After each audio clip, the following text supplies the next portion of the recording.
Hey, good evening, ladies and gentle drunks. My name is Kevin Olson. I'm a recovered alcoholic. I'd like to welcome you all to the fourth dimension. Big book study, that is. Thank you, everyone, for joining. I know I'm certainly glad I'm here. I'm glad you're here. I'm glad we're here together. I never feel more alive than when I am sharing the miracle of God's recovery in Alcoholics Anonymous through the 12-step program of Alcoholics Anonymous that I learned from a book called Alcoholics Anonymous. And we're going to share this book together tonight, and I could not be more excited to be here with you. I'm very glad Brad is here. Hello, Brad, our trusted servant and our reader for this evening. Thank you, Brad, for joining us. Brad is frankly lucky to be alive. Brad, so first of all, your video and your audio is you're frozen in time right now, Brad. But I was going to have you share with everyone kind of what happened for you over the weekend. Oh, can you guys hear me? Am I still frozen? Yeah, I can hear you. You've unfrozen though, so I can hear you though. Okay. I think I have the ability to share, right? Should I share? I think you do. I think you do. Yeah. I'll share real quick. Whoops, sorry. Whoa, bad driving. I wasn't quite expecting this. So can everybody see my screen? Yeah. This is my Jeep driving home on Sunday afternoon. Flaming car wreck. This is actually that's actually actual video of Brad's life when he came to Alcoholics Anonymous. So anyway, actually, I should show you the outcome of it maybe as well. Here it looks like this in the end. That's me. That's me on the ground there sponsoring Brad. There you go. Yeah, so. Brad, you are bad. I was at your meeting last night and you didn't tell us that. You're bad, bad, bad. Oh, yeah. It wasn't about that. So. Well, see, Brad isn't allowed to talk about himself, but I'm allowed. I can talk about him. So anyway, I thought that was worth sharing and good for a little laugh anyway. So yeah. Okay, everyone. Well, last week, let's just do some quick review. Last week, we finished the chapter We Agnostics, and we read the spiritual appendix in the back of the book. And really, guys, if I was going to say two things that I would hope for y'all to take away from the chapter We Agnostics, well, there's a few things. Number one, what step is the chapter We Agnostics about? Everybody show me with your hands. What step? There you go, Benjamin Collins. That's the one. Okay, We Agnostics is about step 2. What does the word agnostic mean? The word agnostic is from Greek, and it means ag, meaning without, and gnosis, meaning knowledge. Without knowledge. We are people without knowledge of God. Okay, it is possible for me to have a belief in God and yet keep him out of my life. Okay, it is possible for me to believe in God and yet not have God alive in my heart. Okay, and that's really the fundamental problem that every person encounters when we get to Alcoholics Anonymous. Okay, we are deep down in every man, woman, and child is the fundamental idea of God. We have this built within us, but we have no connection to it. We have no possible way, and lack of power is our dilemma. Lack of power was my dilemma. Lack of power is my dilemma today. Lack of power will always be my dilemma. I don't become powerful in Alcoholics Anonymous. What I get is access to the power, capital P power. Okay, and how do we do that? We do that by accessing God through the 12-step program of recovery. And we're actually gonna read the 12 steps today. We're in that part of the book that is read at every Alcoholics Anonymous meeting on the face of the earth that I know of. I don't think I've ever been to an AA meeting where they did not read how it works at the beginning of the meeting. But we'll talk about that in a moment.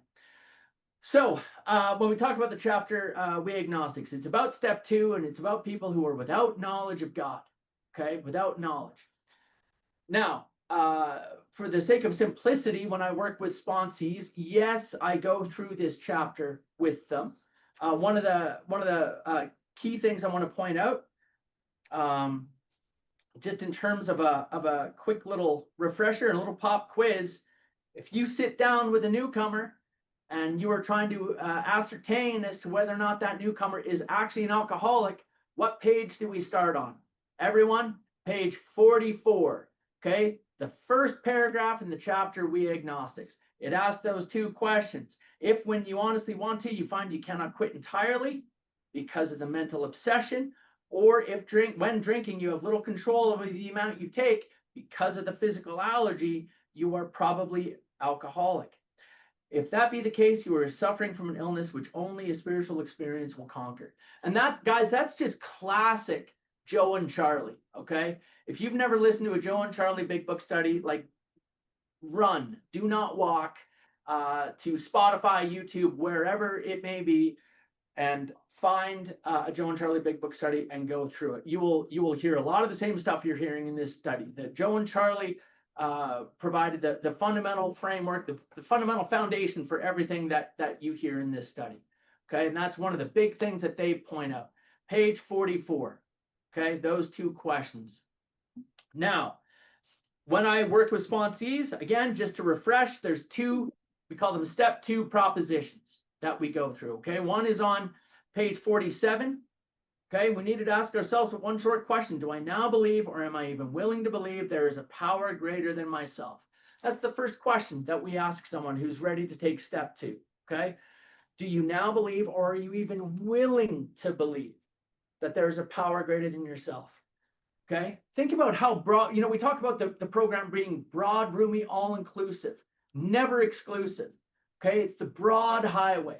The door that we get to walk through into the spiritual world is huge. It's a great big door.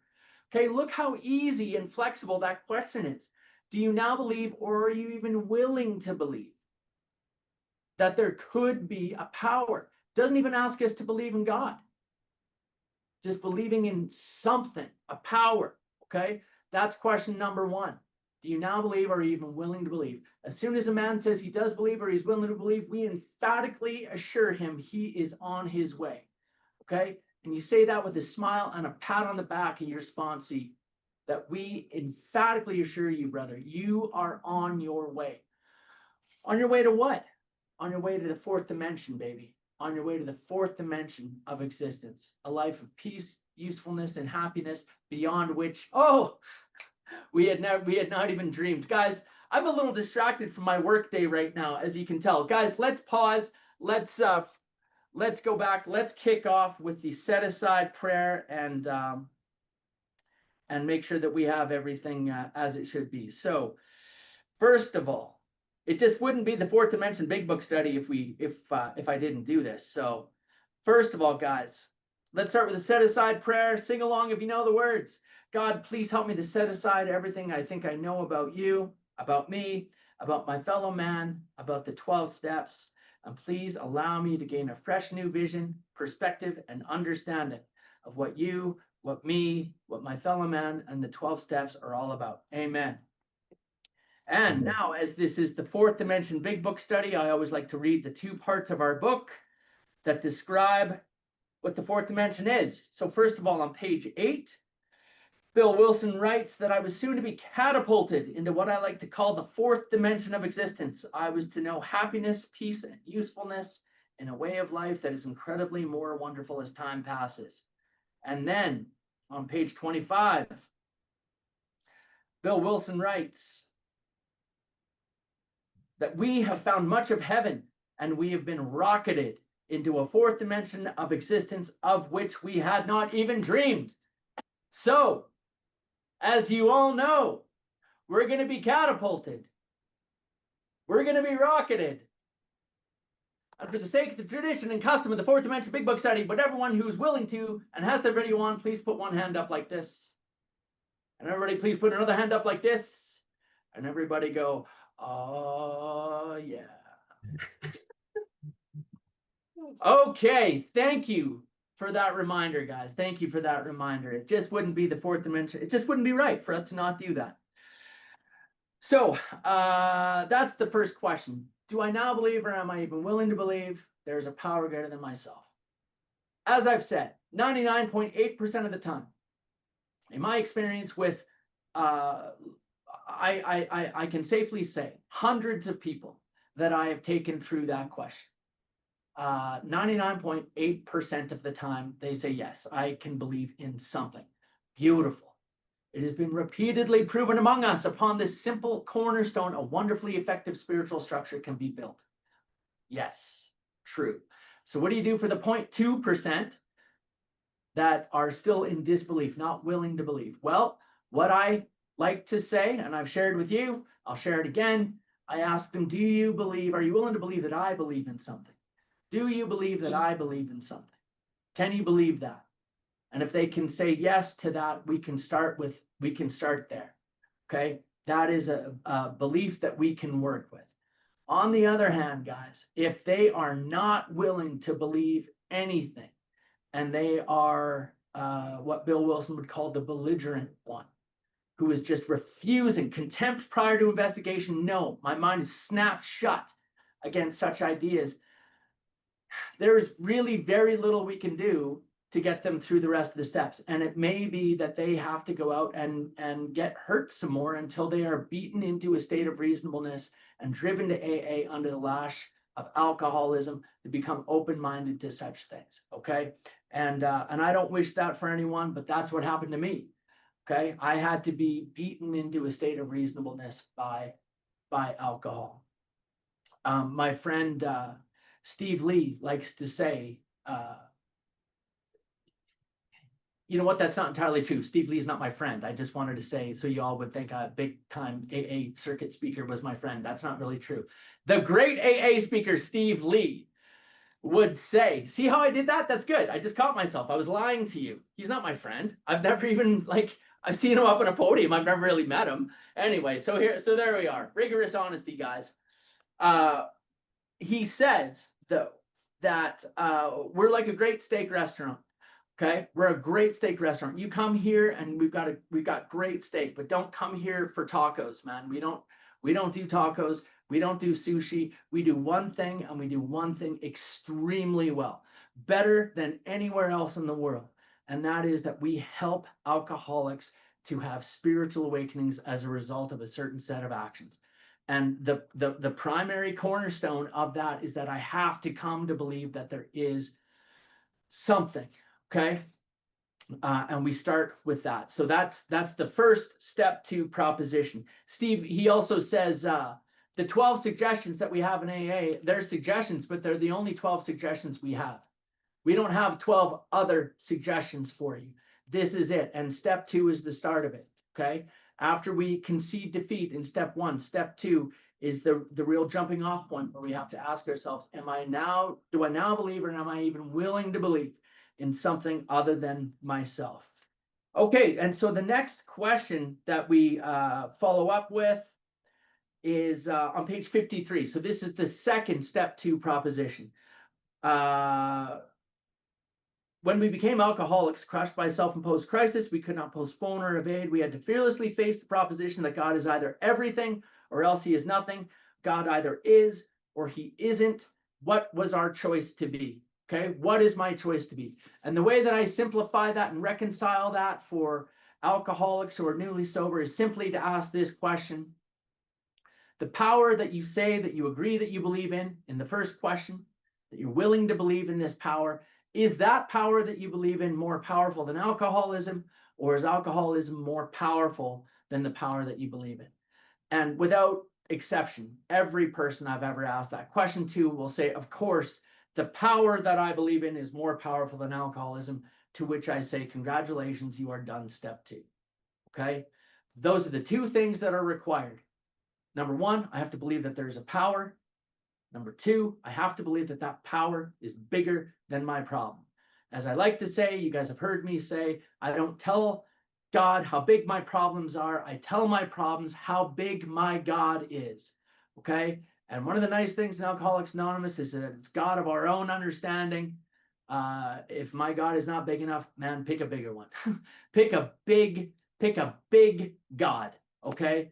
And that's a good place to start. So one of the other things that I like to talk about is where we find God. Okay. And this is really important. It was a pivotal part of my life and my recovery. Okay. In understanding where do we find God. Okay. And I want you to make a note that there's 3 places where it tells us where we find God in this chapter. The first 2 in this chapter and 1 in the second appendix. So the first is on page 55. It says, actually, we were fooling ourselves, or deep down in every man, woman, and child. Deep down in every man, woman, and child, within us is the fundamental idea of God. We are born with it. Okay. We talked about this last week with Emmett Fox, and I think about it a lot, man. The 7 main aspects of God. One of them is life, the other is soul. Okay. 2 of the 7 main aspects. And where there is life, there is God, period. If I am alive, God is within me.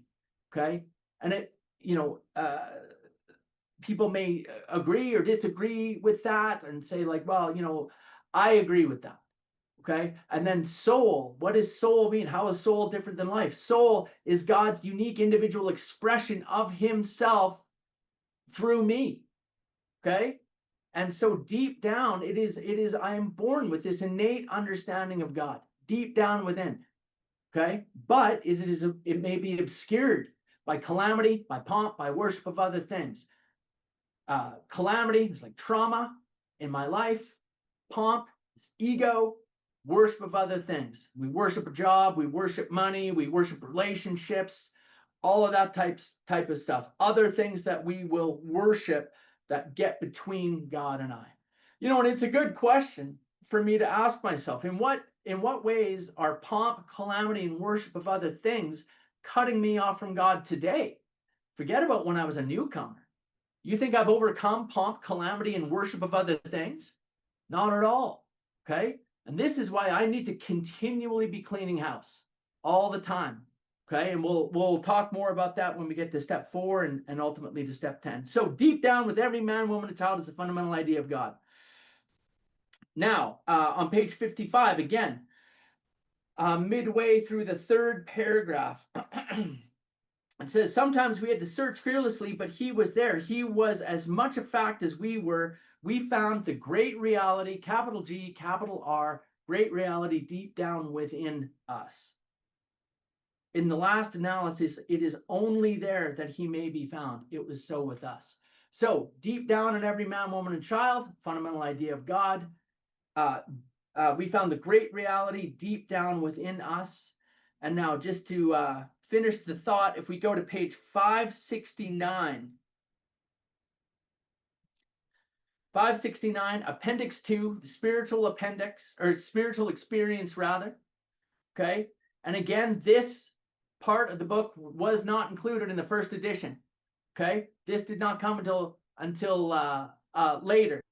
Okay. So it says at the bottom there. Hey, Kevin. Bottom 569. Sorry. Hello. 567. Oh, thank you, Danelle. Thank you. If you're I'm in a 3rd edition here. So if you guys are in the 4th edition, it's on page 569. Or yeah, 3rd edition 569, 4th edition 567. Thank you, Danelle.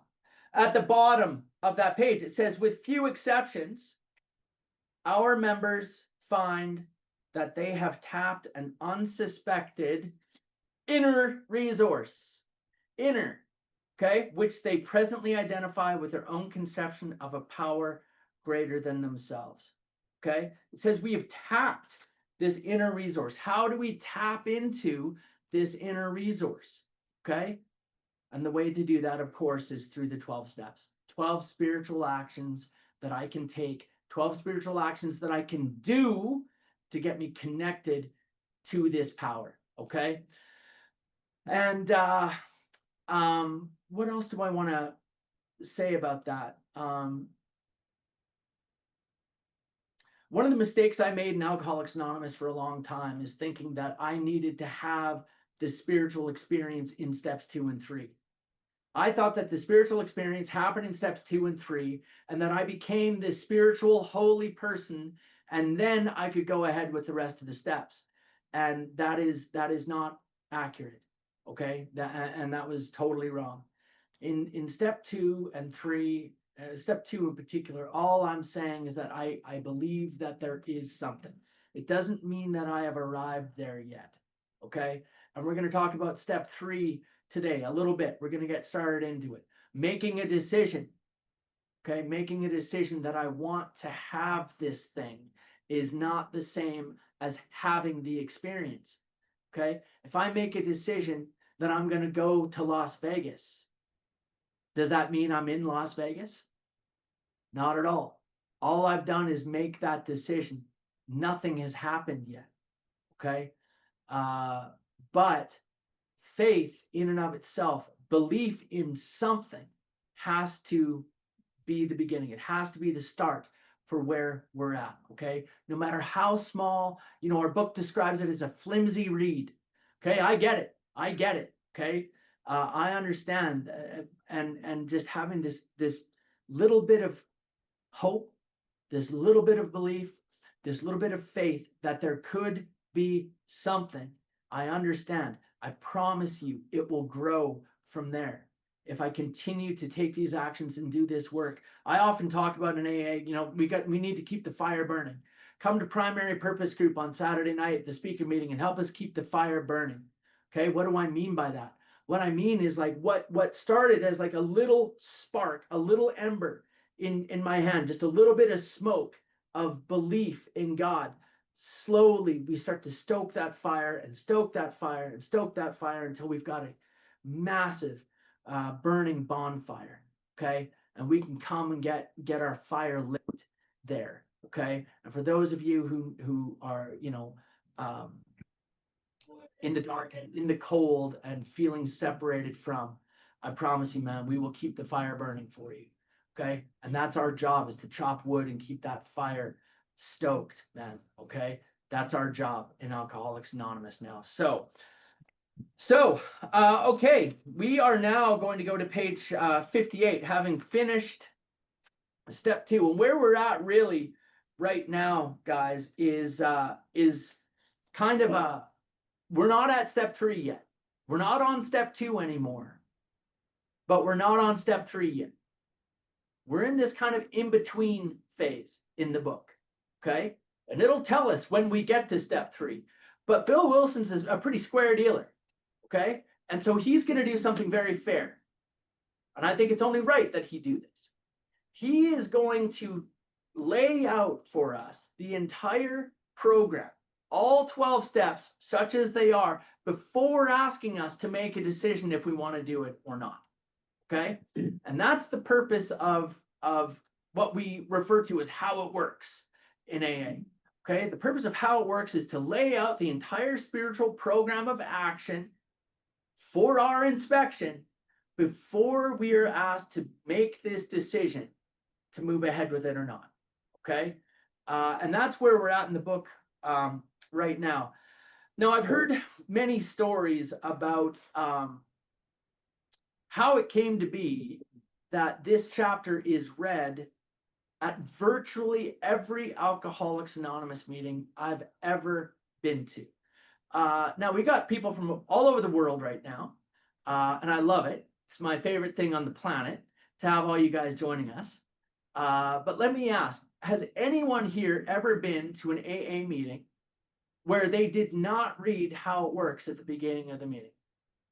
Show of hands. Anybody? Mitesh, tell me about that meeting. Funnily enough, it was, sorry, hi guys, Mitesh, recovered alcoholic. It was a meeting based on Zoom out of Chicago. It was a book study, but they didn't read how it works at the start of the meeting. I guess because we eventually get to it anyway when we do sort of read the book anyway. Yeah, majority of meetings, I agree, have been how it works. It does get read out, so yeah. Well, and so that's a good point. And it's I think it's a question of like semantics. So at this big book study, we also don't read how it works at the beginning. However, this big book study is not an AA meeting, right? It's not an AA meeting of an actual AA group. For I have never been to a meeting put on by a particular AA group or a regular AA meeting that has never read How It Works. But you're right, because even this big book study, Mitesh, to your point, we don't read How It Works at the beginning of this meeting. I saw Judy put up her hand. Tell me about that meeting, Judy. Most meetings on Long Island that I've been to do not read How It Works. They read the ninth step promises. And At the and I've- beginning of the meeting. Yeah, yeah. Interesting. I know. Interesting. yeah, it is. And I stop the internal fighting within myself every time I go to a meeting. Took me a few years to get over it. I didn't want to tell them they were doing it wrong, so I just. Well, you know what though, Judy, now that you mention it, it might be a lot more attractive to newcomers to hear those promises and think like, yeah, that's what I want. And then rather than ply them with the 12 steps and horrify them and have them running out the back of the room. I get it. I understand. And actually, I'm going to ask a couple more folks because I saw Richard and I saw Gail with their hands up. Yeah. Brad, do you think, would you be able to pull open How It Works as we read it at Primary Purpose Group? Yeah. That would be great. I'll show you guys in a moment what I mean. Gail, tell me about your experience with a meeting that didn't read How It Works. We've got a couple meetings here in Kelowna where they read more about alcoholism. Oh, interesting. And very cool. and like they will alternate, and sometimes they'll start with they've got 2 or 3 different formats. It's a noon meeting. And I think every city's got a noon meeting type of thing. But a lot of times they'll read more about alcoholism, because basically it's kind of a newcomer meeting anyway, and they'll alternate between more about alcoholism or How It Works. And there's a third one too. And it took me a while to get used to that. So. Yeah, it would me too. Cool. Well, thanks for that, Gail. And lastly, we'll get Richard to weigh in, tell us how they do it in St. Louis. Thank you, Kevin. My name is Richard. I'm alcoholic. Most Hey, of the Richard. meetings, most of them I go to read How It Works, but there is one that's called Day Counters. It's more of a fellowship meeting. You know, they go into rehab centers and grab the people out of there. And there's a guy there that kind of controls the group, if you will. I don't know if you've ever been to a meeting like that. He's a long timer, and they just don't do it. We had group consciences about it and made decisions that the group actually decided that they wanted to do it, but he kind of overrode it, if you will. So some of the people had a group conscience with their feet. I don't know if you've ever seen those, but it's a good meeting, and it attracts a lot of newcomers. But, I have my personal feeling is when you got somebody brand new out of a treatment center and they don't know how this thing works, you read them How It Works. So I tend to agree. And so thank you, everyone, for sharing that. The story, and it's like pieces of the story that I've heard was there was a guy in Texas in the early days of AA who had a copy of the book, like the first edition of the big book. And he was a traveling salesman, and he traveled to California, and he got drunk in California, and there were no meetings in California yet at that time. And he came out of his blackout, knew that he wanted to get sober, and he went and found a couple guys in a hospital that also, were wanting to get sober, and they sat down, and he had this idea that they should start reading. He didn't know what to do, how to have a meeting really. So he said, well, this is called How It Works. I think we should probably read this. That makes sense to me. That is the anecdotal romantic version of what I've heard. That there may or may not be any historical basis to it. But it's a nice thought anyway. In terms of what it means and how kind of meetings got started in the first place. And then, of course, as we know in AA, whatever they do in California, we all end up doing around the world anyway. So that's how that happened. Anyway, so Brad is going to read how it works, what is known as the original manuscript of how it works. And this is what we read at Primary Purpose Group at the beginning of the meeting. I'll speak for myself, and I know there's some other PPG members online right now. I'm pretty proud that we read the original manuscript. It's different than what you'll read in the book. My suggestion is that you read along with what Brad is reading and see where some of the differences and some of the nuances are. I'm gonna stop and pause this many times because there's stuff in here that I like to weigh in on and some questions that I like to answer. But for the most part, just try to read along with what Brad is reading and what you'll see in the book. So the original manuscript is how it works as Bill Wilson originally wrote it. And there's a again, a rather romanticized version of how Bill wrote this. And it was, you know, late at night. It was a cold and stormy night, you know, and he was sick. He had a fever and so on. And he was at the part of the book where he needed to write down the actual program of action, the actual steps. And they hadn't done that yet in the book. At this point, they were still using the Oxford group steps, and they were kind of putting this piece together. And so Bill Wilson had a scrap of legal yellow paper, yellow pad. And I'm sure, Rob, you can find pictures of it on the internet. And Bill calls it the strange obsession at the top. He writes the strange obsession. And you see the rest of it. And you'll see what we're going to read tonight is what Bill Wilson originally wrote. It was softened and decided to be softened by the first 100 members. And he consulted with, Ed Dowling, Sam Schumacher, and others who said, no, this is too direct. Alcoholics are defiant by nature. They're not going to like to hear what you're reading for them, Bill. They're not going to like to hear this. It's a lot more direct what Brad is going to read for us, but that's why we like it. We like it because it's direct and it gets right to the heart of the matter. I will say when some of us started Primary Purpose Group, and it was found out by some that we were reading this at the beginning of the meeting, it caused a little bit of controversy. People were quite taken aback. We have people that will not come to our meeting because we read this at the beginning, and that's not how it works. And you can't call it the original manuscript because the original manuscript is in the book and so on and so forth. And that's fine. We kindly refer them to Tradition 4 and remind them that we can start the meeting off dancing the hokey pokey if we want to. Okay, we can do whatever we want. We're not harming AA. We're not harming any other groups. This is our groups. This is God as he expresses himself through our group conscience. And we love reading the original manuscript. So again, guys, read along in your book and just see what some of the differences are between the original manuscript and how it works tonight. Okay, Brad, over to you. Thanks, Kevin. Hey, I'm Brad Silito, recovered alcoholic. This is the original manuscript of how it works.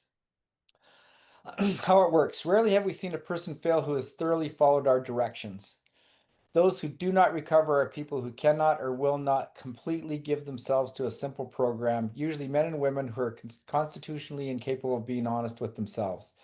There are such unfortunates. They are not at fault. They seem to have been born that way. They are naturally incapable of grasping and developing a way of life which demands rigorous honesty. Their chances are less than average. There are those too who suffer from grave emotional and mental disorders, but many of them do recover if they have the capacity to be honest. Okay, so one of the things right out of the gate that a couple things I want to clarify. There is this cute little myth that goes around AA that if Bill Wilson could have changed any word in the big book, he would have changed the word never. He would have changed the word rarely to the word never. Right? You ever heard that before? Never have we seen a person fail. Bill Wilson often said he wanted to change that one word. Okay, that's not true at all. Okay, Bill Wilson, the article, I don't know, maybe Rob can find it. I think the article was like in around 1972 where Bill Wilson cleared up that myth. No, I wrote rarely, specifically because alcoholics are defiant and we don't like to hear nevers or anything like that. So he wrote rarely. And that's what he intended to write. That's what he meant to write. Even in the original manuscript, you see, it still says rarely. Another thing that I like to say here is to talk about is this idea of people who are constitutionally incapable. Okay, because invariably, if you sponsor people long enough, especially if you start to sponsor slippers, they are invariably going to come to you at some point, sniveling and saying, maybe I'm just one of those people who's constitutionally incapable. Kevin, do you think I'm constitutionally incapable? And I say, yes, I think that you are on your own. On your own. Lack of power is your dilemma. Yes, you and I, and all of us for that matter, I believe, are to some degree constitutionally incapable of being honest with ourselves. Thank God that this power is more powerful than my constitution.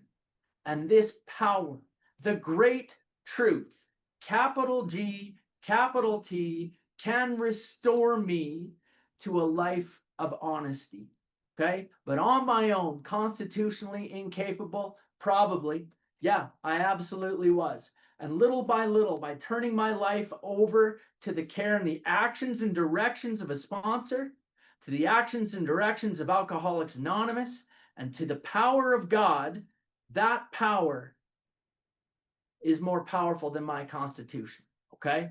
That's how I respond when people ask me that, which has happened many, many, many, many times. Okay? And if you sponsor people for any length of time, you will invariably have someone ask that. And I just wanted to share that. That's how I respond to that. God is more powerful than your constitution. Okay? And the program of Alcoholics Anonymous will get you connected to a power that will lift you up to something more powerful than your constitution. The other thing that I like to point out to them is that already you're becoming more honest, okay? Because you're able to at least ask that question now. Someone who is truly constitutionally incapable would never think to ask that question, okay? And little by little, here in AA, being here with me, asking that question, you are already starting to become more honest with yourself. Does that make sense, you guys? Yeah? All right. Okay, and then this bit about there are those two who suffer from grave emotional and mental disorders. For sure, there are many, many people. Alcoholics Anonymous is a breeding ground for people with mental disorders and emotional and mental disorders. Guys, this is not Well People Anonymous, okay? Almost all of us have some level of emotional. Bill Wilson refers to grotesque emotional deformities. Whoa, how about that? That's a big chunk to bite down on. Grotesque emotional deformities, mental disorders. Yes. And if you go read page 133 in our book, in fact, what I'm going to suggest you do is make a little note there, okay, and say, see page 133. So now come with me, brothers and sisters. Let's go to page 133. Because in terms of sponsorship, this is a very important part of the book for me to know. Because, guys, you are going to have people come to you who are suffering from ADHD and depression and anxiety disorders and borderline personality disorder and on and on and on, okay? And what it says here, if you look at page 133, it says, go to the middle of the first full paragraph. Oh, wait, Danelle, am I on the right page? Is it 133? Okay, good to go. Thanks, Shiva. Shiva gave me the thumbs up. Okay, so it says, we who have recovered from serious drinking are miracles of mental health. Okay, but we have seen remarkable transformations in our bodies. Hardly one of our crowd shows any mark of dissipation. Great. But Now, this does not mean that we disregard human health measures. God has abundantly supplied this world with fine doctors, psychologists, and practitioners of various kinds. Do not hesitate to take your health problems, including mental health problems, guys, to such persons. Most of them give freely of themselves. That's not true, but that their fellows may enjoy sound minds and bodies. Try to remember that though God has wrought miracles among us, we should never belittle a good doctor or psychiatrist. Their services are often indispensable in treating a newcomer and in following his case afterward. Okay, so where am I going with this in terms of grave emotional and mental disorders? I guess I'm going to describe it like this. Can depression be a symptom of the disease of alcoholism? Absolutely, yes. Depression can be a symptom of the disease of alcoholism, okay? However, is there another form of depression where it has become its own separate organic brain disorder that needs to be treated specifically by a medical professional? Yes. I am absolutely certain of that, and I have great experience with that, okay? My suggestion and what I try to do with sponsees, I am not and will never be a sponsor or someone who ever advocates that if someone is on some type of mental health medication, that they need to get off of that medication to be sober in Alcoholics Anonymous. Not at all. What I will suggest before they start to make any radical changes, because I'll tell you what, right now, I don't know about y'all, but in Alcoholics Anonymous, I am seeing a pandemic of ADHD, okay? Everyone who comes to Alcoholics Anonymous, every newcomer I meet, it's like they all have ADHD these days. I don't know why. My suggestion, okay, is that we go through the 12 steps first and then see where we're at afterwards, okay? Because sometimes things that look like ADHD can be untreated alcoholism. Things that look like chronic depression can be untreated alcoholism. Things that might look like borderline personality disorder might be untreated alcoholism. So let's go through the 12 steps first before we start taking any new medications or making any big changes, and then going to see a doctor, because we never belittle a good doctor. We go to page 133, we read that, we respect psychologists and psychiatrists, and we see what they have to say. But why don't we try the spiritual solution first, the actual treatment for the disease of alcoholism, and then see where we get to afterwards from a mental health standpoint, okay? And I'll tell you, that has been my experience, okay? I went through the 12 steps and had a spiritual awakening, and still found myself outside of a hospital one night with a butcher knife, threatening to kill myself, okay? Because I was suffering from grave emotional and mental disorders, which by God's grace and fine doctors and psychiatrists, they were able to help me out greatly. And so I hope that makes some sense for you guys. I will never suggest if someone comes to AA that they stop taking medication at all. I know that there are places in the world where AA sponsors think themselves to be psychiatrists and will suggest that for people, and that is problematic. I will make one qualification, and I know I'm kind of outside the scope of the big book. I promise we're going to get back to it, but this is important, because if you're sponsoring people in Alcoholics Anonymous, it is just a matter of time before you will have someone coming to you who is also an opiate addict, who is sober, but they are on Suboxone. Okay? They're in a treatment center and they're on Suboxone. What do I think about that? People ask me a lot. Number one, I will not sponsor people who are on methadone. No way, man. That's a drug. Like you're wasted. It's impossible. Suboxone.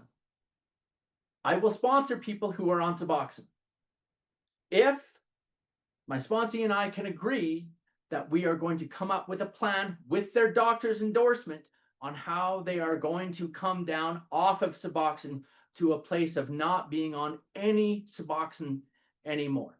If that is the case, I will continue to work with them to the point, but the expectation for me has to be at some point we are going to get to 0 Suboxone. Okay, that's how I sponsor. For anyone who cared about that or wanted to know, but I think that all fits well within this idea of grave emotional and mental disorders. Okay, and so I just wanted to share some of that with you. As always, if your sponsor is telling you something different, your sponsor is right. Okay, whatever your sponsor is telling you is right. I just wanted to share this for anyone who may not have a sponsor or may not have been exposed to these ideas before. I just wanted to share some of that. So what we're going to try and do tonight, guys, is we're just going to get through what we call how it works. Okay, and we'll kick off on step 3 next week. Brad, original manuscript, our stories, back to you. And you're muted, brother. Sorry, just wanted to let you guys know Rob lost internet. He sent me a text. He's gone. Oh, He's gone. You automatically became the host though, so we're still good. But Rob disappeared. I hope he'll come back. Yeah, he lost his internet. So if they have the capacity to be honest. Our stories disclose in a general way what we used to be like, what happened, and what we are like now. If you have decided you want what we have and are willing to go to any length to get it, then you are ready to follow directions. At some of these you may balk. You may think you can find an easier, softer way. We doubt if you can. With all the earnestness at our command, we beg of you to be fearless and thorough from the very start. Some of us have tried to hold on to our old ideas, and the result was nil until we let go absolutely. Remember that you're dealing with one of the things Chuck Chamberlain, Chuck C, talks about the first requirement. The first requirement for sobriety we find on page 30, and that is we learned that we had to fully concede to our innermost selves that we were alcoholics. This is the first step in recovery. So that's the first requirement for sobriety, according to Chuck C. Chuck C would say the second requirement for sobriety is that you have to decide that you want what we have and you're willing to go to any length to get it. Okay. And you may not, if you're new, you may not be sure that you want what we have yet.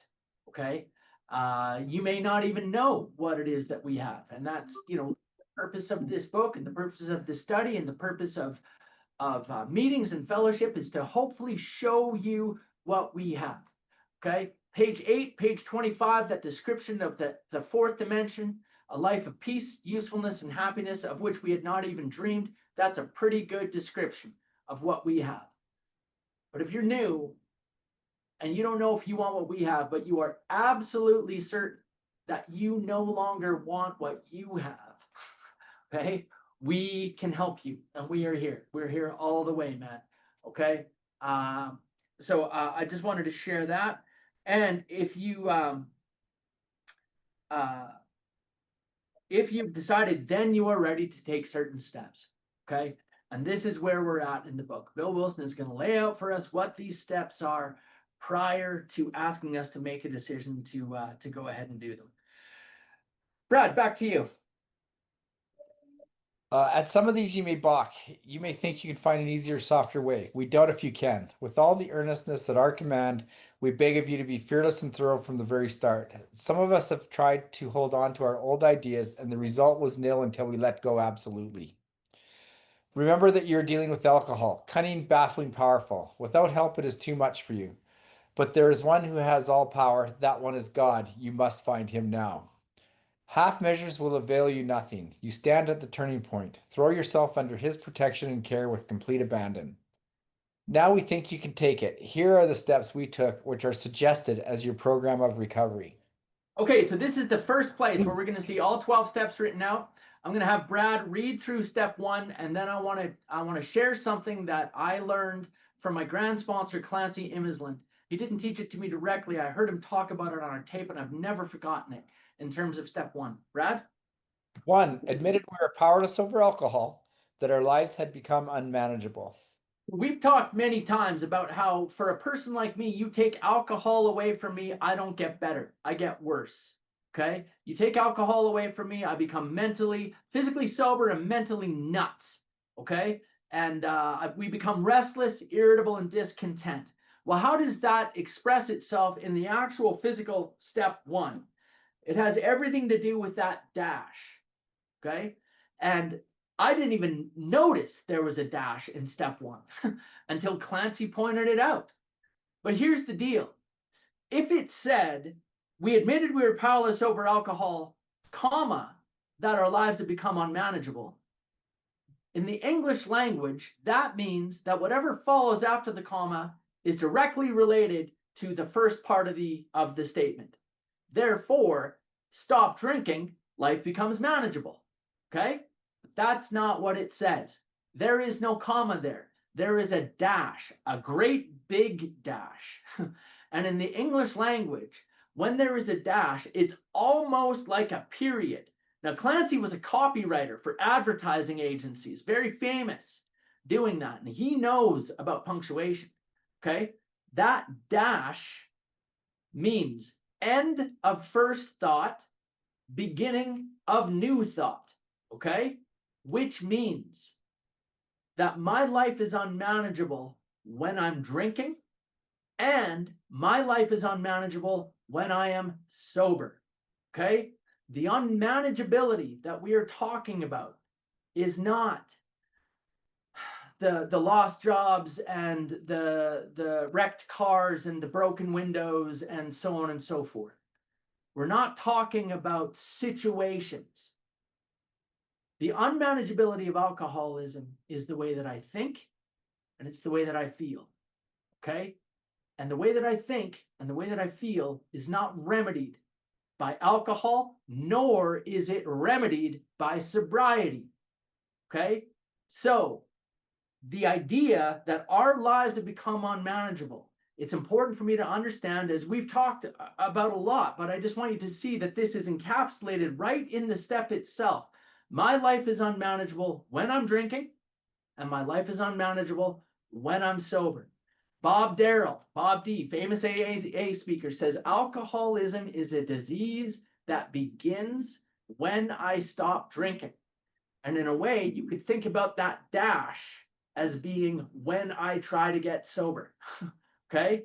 Alcoholism is a disease that begins after that dash. Okay? Does that make sense, you guys? Okay, back to you, Brad. Number 2, came to believe that a power greater than ourselves could restore us to sanity. 3, made a decision to turn our will and our lives over to the care and direction of God as we understood him. 4, made a searching and fearless moral inventory of ourselves. 5, admitted to God, to ourselves, and to another human being the exact nature of our wrongs. 6, were entirely willing that God remove all these defects of character. 7, humbly, on our knees, asked him to remove our shortcomings, holding nothing back. 8, Okay, that's one change I really wish they wouldn't have made, man. I wish they would have kept that in there. Humbly on our knees. Okay? I'm a big believer in praying on my knees. Okay? And we'll talk more about that when we get into step 11. But I believe that there's something for me about putting my physical body in that position of humility, humbly asking God. And I don't mean just in step 7. One of the first directions I give my sponsees, any of my sponsees on this call will know, I request every morning, every night, on my knees, ask for help in the morning, say thank you at night, period. And I know all of my sponsees are doing that, right? Every day, right? Right, guys, right? I'm just kidding. Okay, but that's what I do. I believe in that very much. Karen, would you like to say something? Oh, wait, what, I know that I would love to do that, but what? I know you would, Karen. And I say for anyone, I have a few friends that are differently abled as well. And I just, obviously they can't get on their knees. So any No, position of I humility. wished I could, because I am in agreement. I think it would really be, it would be a good position to take when you're talking to God. I mean, but I wished I could, but I can't. At least not yet. So I have a friend. Well, you probably know Paige. I mean, Paige is in a wheelchair. Oh, yeah, right? Paige, And when I sponsored Paige, I said, obviously you can't just get down on your knees, Paige. I understand. right. Just put your head and your hands, whatever, whatever the physical acknowledgement is towards God, whatever that is, let's do that. But anyway, that's what. Yeah. So, and that's the original Okay. step 7, humbly on our knees. So Karen, anything you can do for God, God sees it, man. He knows. He's smiling on you one way or another. I know. I don't know. Kevin won't remember this, but I had knee surgery and I told him I can't get on my knees for a while. And he said, find a way to sit that's uncomfortable to humble yourself before God. Just don't be comfortable when you pray. and that's what I did. I found some other way to feel as though I was humbling myself before God rather than being on my knees for a little bit. Man, I've mellowed out. I used to be a real hard ass. That's rough, dude. I don't know. I needed a hard ass at the time, so there you go. Fair enough. Fair enough. You did. Anyway, blaming car wreck. Yeah. Okay. Moving on, number 8. Sorry. 8, made a list of all persons we had harmed and became willing to make complete amends to them all. 9, made direct amends to such people wherever possible, except when to do so would injure them or others. 10, continued to take personal inventory and when we were wrong, promptly admitted it. 11, sought through prayer and meditation to improve our contact with God, praying only for knowledge of His will for us and the power to carry that out. 12, having had a spiritual experience as the result of this course of action, we tried to carry this message to others, especially alcoholics, and to practice these principles in all our affairs. You may exclaim, what an order, I can't go through with it. Do not be discouraged. No one among us has been able to maintain anything like perfect adherence to these principles. We are not saints. The point is that we are willing to grow along spiritual lines. The principles we have set down are guides to progress. We claim spiritual progress rather than spiritual perfection. Our description of the alcoholic, the chapter to the agnostic, and our personal adventures before and after have been designed to sell you 3 pertinent ideas. Okay, so Brad's gonna read these ideas, and then we're gonna talk about them very quickly, and then we'll be done for the evening, okay? And before we finish, please don't drop off the call. As some of you know, my favorite part of the night is we're gonna go around the room, and everyone can say hello and let us know where you're from. Please don't run away, even if you're shy. Stick around, man. I absolutely love meeting all you guys, man. It means the world to me. So okay, so let's read the first pertinent idea. Hey, Kevin, I'm also going to read the first line after it, which we don't read at PPG, but I really like. So yes, please do. A. So the 3 pertinent ideas. A, that you were alcoholic and cannot manage your own life. Okay, so here's what I want to say about that. It does not say you have a drinking problem and cannot manage your own life. It says that we are an alcoholic. That means that we suffer from a spiritual disease that manifests itself in mental and physical abnormalities. Okay, but the root of it does not say we are a bad drinker, we are a heavy drinker, we are a problem drinker. It says we are alcoholic, we cannot manage our own lives. Why can I not manage my own life? Because I cannot manage my thinking and I cannot manage my feelings. Okay, that's the truth of it, man. I suffer from feelings and emotions that make life difficult. They warp my thinking into an inability to distinguish the true from the false, and I pick up a drink like an alcoholic every time. Okay, that's the first pertinent idea. So that's step 1. Okay, the second pertinent idea, B. B, that probably no human power can relieve your alcoholism. That is also step 1. It is still surprising to me how many people think it's ABC steps 1, 2, and 3. It's not accurate. A is step 1. B is step 1. Okay? No human power can relieve our alcoholism. And I want to share with you that I believe that second pertinent idea is really about 2 people. The first is Carl Jung. Dr. Carl Jung could not get Roland Hazard sober. Carl Jung, one of the most preeminent psychiatrists on the planet. If anyone should have been able to get someone sober, he's like the best of the best, man. He did not have the power to get Roland Hazard sober. No human power could have relieved our alcoholism. The other person, and this is very important for anyone new in terms of understanding why we ask you to not get in a relationship in the first year. Okay? This second pertinent idea is about Lois Wilson. Lois Wilson loved Bill Wilson desperately. Lois Wilson would have done anything she could to get Bill Wilson sober, but she did not have the power. No human power. No great psychiatrist, no great loving family member, no romantic partner is ever going to be able to solve our problem and relieve our alcoholism. Okay? And C, Brad. C, that God can and will. Beautiful. What step is that? Step 2. Step 2. Okay? And now, Brad, what does it say in the original manuscript? If you are not convinced on these vital issues, you ought to reread the book to this point or else throw it away. Hardcore, man. Hardcore. 1935 to 1940, Alcoholics Anonymous, baby. That's what I love. That's what I love. Okay, so I just want to be clear right now, guys. Now we are at step 3. How do I know that? Well, that's what it says. Being convinced, we were at step 3. Okay, it's pretty clear, this book. Once I just read the black part. My problem is I kept trying to read the white part. You can't read the white part. I just got to read the black part. Okay, being convinced. Convinced of what? Convinced of those 3 pertinent ideas. If I'm convinced of those 3 pertinent ideas, now I can make a decision. Okay, and we will do that together next week, brothers and sisters. I can't wait. Love it. Okay. Well, our friend Rob didn't come back. That's too bad. I'll stop the recording.